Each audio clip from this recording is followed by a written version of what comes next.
The Temiskaming Art Gallery is proud to present the list of honorable mentions for our 2020 online exhibition, Beauty in the Time of Corona.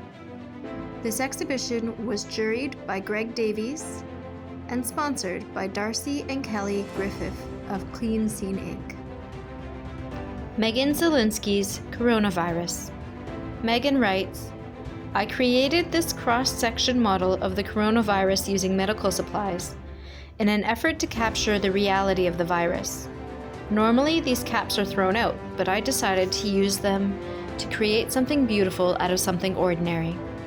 I work on the front lines of the local hospital, so I hope these materials represent the hard work and endless dedication of all the healthcare workers who continue to save lives amidst the chaos of the pandemic.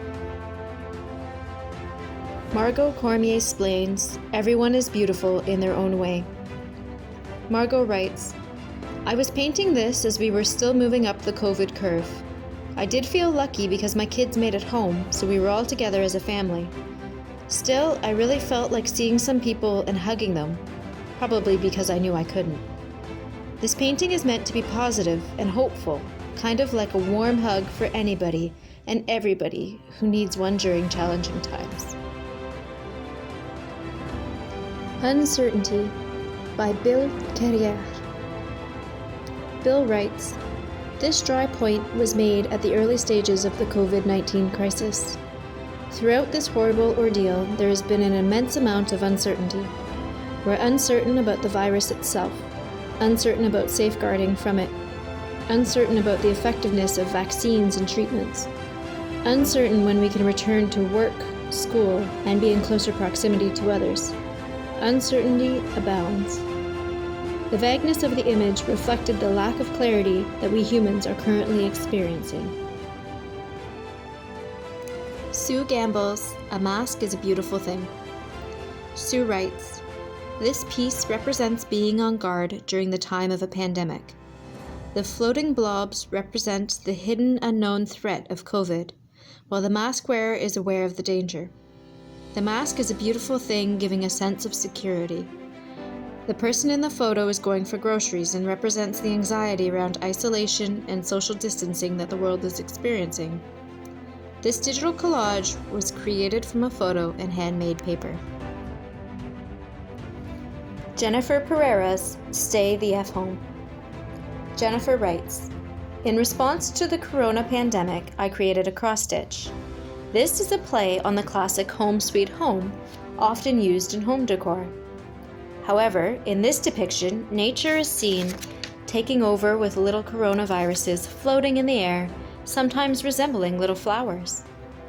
It seemed fitting to express myself in this medium, with the stay-at-home and social distancing protocols. I have written the text so that it could be read many different ways. Depending on how the viewer has experienced this pandemic, they will be inclined to read it with different emphasis and sequencing of the words.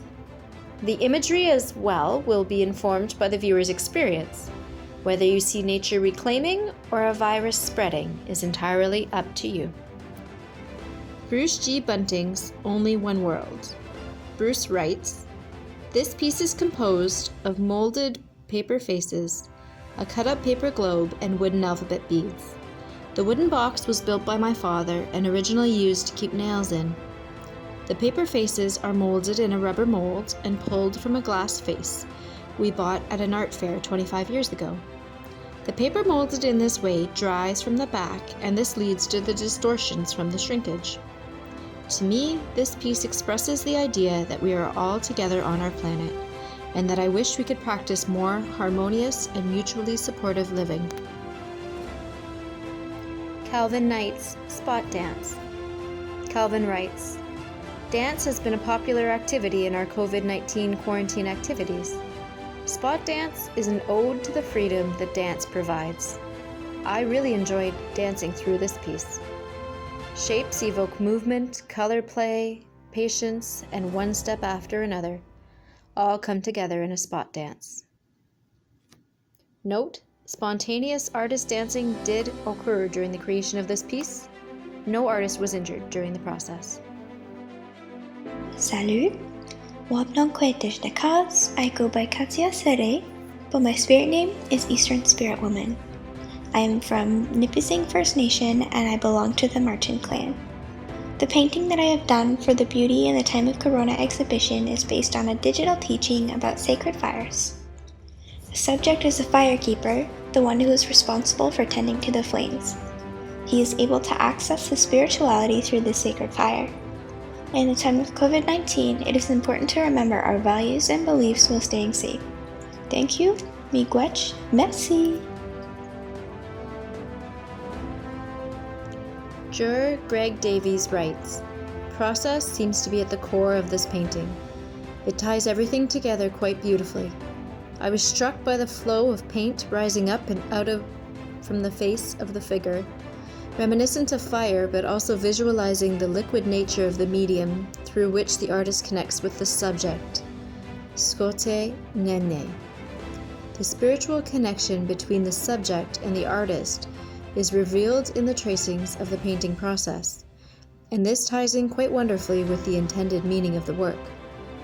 When looking at this work, it is very clear that the act of painting has helped Katya stay culturally and spiritually connected during the time of the pandemic."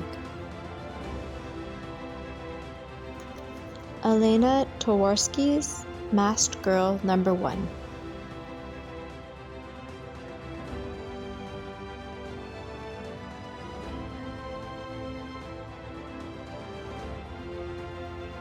Emily Marley's Everything Will Bloom Eventually.